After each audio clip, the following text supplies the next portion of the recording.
Hi అండి, అందరు ఎలా ఉన్నారు? నేను మీ లక్ష్మి. ఈరోజైతే చాలా ఈజీగా అయితే చామదుంపల పులుసు అలాగే ఫ్రై రెండు కూడా చేస్తున్నానండి. సో మీరు కూడా బిగినర్స్ అయితే కనుక చాలా ఈజీగా నేర్చుకోవచ్చు. నేను ఎప్పుడు ఏ విధంగా చేస్తానని అయితే మీతో షేర్ చేసుకుంటున్నాను. ముందుగా అయితే చామదుంపలు తీసుకొని ఒక హాఫ్ కేజీ తీసుకున్నాను. ఒక విజిల్ వచ్చే వరకు అయితే కుక్కర్ పెట్టేసుకున్నాను. సో దాని తర్వాత అయితే ఇలాగ మొత్తం ఒలి చేసుకొని అయితే పక్కన పెట్టుకోవాలి. అలాగే ఇంకోటి ఏంటంటే మనకి చింతపండు కూడా నానబెట్టేసుకోండి కొంచెము. నేను చింతపండుని కూడా నానబెట్టి పక్కన పెట్టేసుకున్నాను. వీటిని అయితే ఒలి చేశాను అన్నీ కూడా. మనకి దీనికి కావాల్సిన సింపుల్ ఇంగ్రీడియంట్స్ అండి: టమాటా, ఆనియన్, అలాగే పచ్చిమిర్చి. ఈ టైం ఉన్నప్పుడైతే ఇలా మా హస్బెండ్ అయితే వచ్చి హెల్ప్ చేస్తూ ఉంటారండి. ఆనియన్స్ అయితే కట్ చేస్తామన్నారు. అయితే నేను అన్నాను కదా, ఇవి కొత్త పాయలు, ఇక బాగా కళ్ళంబట వాటర్ వస్తాయి, మనకి కట్టర్ ఉంది కదా, కట్టర్లో వేసేసేయండి అన్నాను. అది మర్చిపోయి కట్ చేస్తున్నందుకు ఆయన కూడా అనుకుని నిజమే అని మళ్ళీ కట్టర్లో అయితే వేసి వీటిని కొంచెం పెద్ద పెద్దగా కట్ చేసి కట్టర్లో అయితే వేసేసారు. సో బాగా వాటర్ అయితే వచ్చేసినాయి ఆల్రెడీ. సో నేనైతే వీటిని చూడండి, చామదుంపలను అయితే నేను ఈక్వల్గా కట్ చేసుకున్నాను. కొంచెం లావుగా ఉన్నాయన్నమాట. మనం ఫ్రై చేసుకునేటప్పుడు చక్కగా మీడియం సైజులో మనం కట్ చేసుకుంటే బాగుంటుంది. మొత్తం అంతా ఫ్రై అవుతుంది, తినేటప్పుడు కూడా చాలా బాగుంటుంది అనమాట. అందుకని ఆయన అయితే కట్ చేసి పక్కన పెట్టుకున్నాను. నెక్స్ట్ వచ్చేసి టమాటా, ఆనియన్స్ అండి. మనకి మెయిన్ టమాటా కూడా ఉంటేనే బాగుంటుందండి. మనకి గ్రేవీ కూరకి దేనికైనా సరే మనం ఎంత చింతపండు పులుసు పోసినా మనకి కొద్దిగా టమాటా కూడా ఉంటేనే టేస్ట్ బాగుంటుంది. నేను చెప్పాను కదా, ఇదిగోండి చింతపండు అయితే ఇలాగ ఒక గుప్పెడు చింతపండు అయితే నేను ఇలా నానబెట్టేసుకుని ఉంచుకున్నాను ముందే. సో అది కూడా నానిపోయింది. ఈలోపు అయితే నేను కడాయి పెట్టేసుకున్నానండి. ఒక సైడ్ ముందైతే గ్రేవీ కూరకైతే పెట్టుకున్నాను, ఇంకొక సైడ్ ఫ్రైకి అనమాట. మనకి ఎప్పుడు కూడా మందంగా ఉన్నదైతే ఫ్రైకి బాగుంటుందండి, అడుగంటకుండా. సో నేను మందంగా ఉన్న మూకడైతే పెట్టేసుకున్నాను. సో అటు సైడ్ అయితే పులుసుకి వేస్తాను. ఒకటేసారి అండి రెండు కూడా, మనకేం పెద్ద కష్టమేం ఉండదు, ఒకటే టైప్ కాబట్టి ఒకసారి అయితే అటు సైడ్ ఇటు సైడ్ కూడా నేను చూసుకుంటూ అయితే వేసేసుకుంటున్నాను. తాలింపులండి మెయిన్గా మనకి వెల్లుల్లిపాయలు ఫస్ట్ ఆయిల్లో మనము వెల్లుల్లిపాయ వేస్తే ఆ టేస్ట్ చాలా బాగుంటుందండి. అదేవిధంగా మనకి తాలింపు గింజలు ఏం కావాలో అవి అయితే వేసేసుకోవచ్చు. తర్వాత మనము కట్ చేసుకున్న ఆనియన్స్, పచ్చిమిర్చి, అలాగే ఉప్పు వేసేసి నెక్స్ట్ పసుపు కూడా వేసి మొత్తం ఒకసారి అయితే కలిపి మూత పెట్టుకుంటున్నాను. అదొకసారి ఇదొకసారి ఏం అవసరం లేదండి. మనము ఆనియన్స్ వేసిన వెంటనే ఇవన్నీ వేసేసి ఒకసారి తిప్పేసి మూత పెట్టేసుకోవడమే. పద్దాక ప్లేట్ తీసి మనం తిప్పుకోవడం అలా అవసరం లేదండి. కొంచెం ఒక 5 minutes ఉంటే మనకు ఆనియన్స్ అన్నీ కూడా కలర్ చేంజ్ అవుతాయి. నెక్స్ట్ వచ్చేసి నేను ఫ్రైకి అయితే సేమ్ అదే విధంగా ఇదిగోండి తాలింపు గింజలు అయితే వేసుకుంటున్నాను.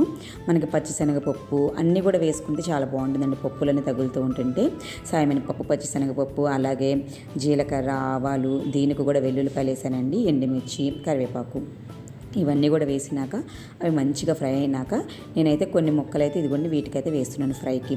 ఫ్రై ఎందుకంటేనండి మా హస్బెండ్కి ఫ్రై కూర అంటే ఇష్టము, నాకేమో చామదుంపల పులుసు కూర ఇష్టం అనమాట. అందుకని చెప్పి ఆయనకి ఫ్రై చేస్తున్నాను. ఇప్పుడు ఎవరికి నచ్చింది వాళ్ళు తింటేనే దాంట్లో సాటిస్ఫాక్షన్ ఉంటుంది. నేను అందుకని చెప్పి మా వారికి ఏది నచ్చితే అది చేస్తాను. నాకు ఎలా కావాలంటే అలా నేను చేసుకుంటాను. సో ఆ విధంగా అటు ఇటు రన్ అవుతూనే ఉంటాయి. ఎప్పుడు కూడా నేను కొంచెం ఎక్కువ గ్రేవీ కూరలు అంటే నేను ఎక్కువ ప్రిఫరెన్స్ ఇస్తాను అనమాట. ఫ్రై కూరలు అంటే మా హస్బెండ్కి ఇష్టము, అదనమాట. సో నేను ఈ సైడ్ ఫ్రైలో కూడా ఏం చేశానంటే కొంచెము పసుపు అలాగే ఉప్పు, తగినంత ఉప్పు వేసుకొని ఒకసారి అయితే తిప్పేసుకుంటున్నాను. ఇవి అడుగంటుతూ ఉంటాయండి. కొంచెం ఆయిల్ అయితే ఎక్కువే పడుతుంది మనకి ఫ్రైకి అయితే. సో చూసుకొని ఇంకా బాగా అడుగంటుందంటే మళ్ళీ కొంచెం ఆయిల్ అయితే యాడ్ చేసుకోండి. ఈ విధంగా ఒకసారి తిప్పేసి మూత పెట్టుకోవడమే.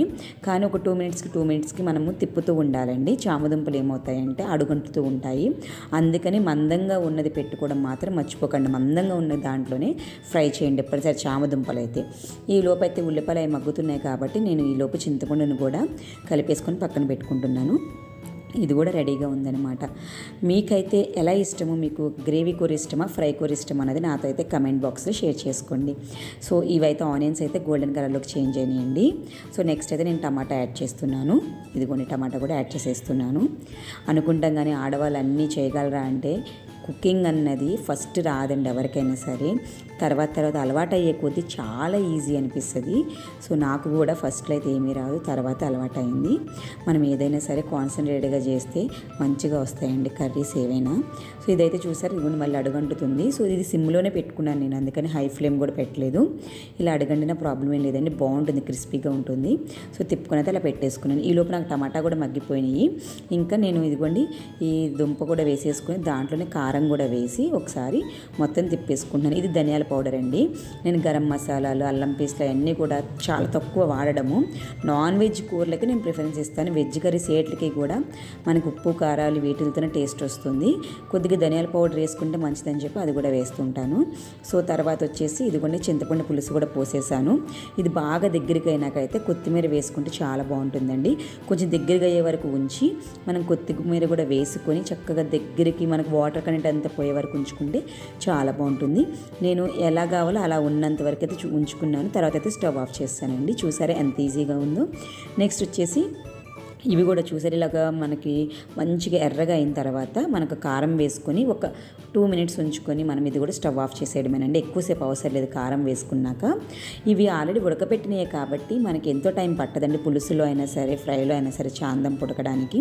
ఫ్రైకి మాత్రం కొంచెం మనం టైం ఎక్కువ పెట్టుకోవాలి. ఎందుకంటే అవి ఎంత ఏగితే అంత టేస్ట్ బాగుంటుంది.